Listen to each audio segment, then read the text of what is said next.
A push for change within policing. About 40 advocates, including families with loved ones killed by police, spoke out against police violence. They're challenging the city for police reform. So far this year, Spokane law enforcement officers have killed 6 people. Jordan Smith was at that gathering today and joins us with the changes community members want to see within law enforcement.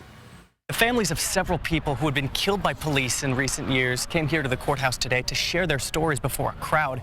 They're pushing for transparency and reform, saying accountability matters, but they seldom see it with the police. This nonsense, police killing people, it's got to stop. Several dozen community members gathered in front of the courthouse pushing for change in policing. We have a true de-escalation problem here in Spokane. The sidewalk lined with the names and pictures of loved ones killed by police in recent years, their family members sharing their stories. Too many people have lost lives due to deadly force, not only by the Spokane police, but law enforcement across the nation. Monica Beckett was one of them. She's a family member of Robert Bradley, who was killed by Spokane police in 2022.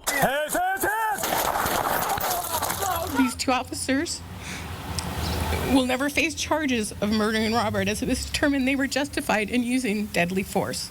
The Spokane Community Against Racism, or SCAR, is pushing for the city to adopt new policies for police reform.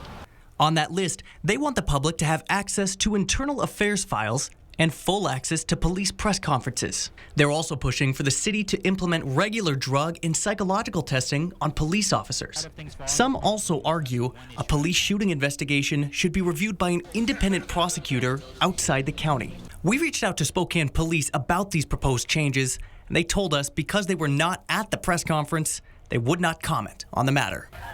And these families admit they don't have all the answers, but they argue they should be a part of the conversation for change.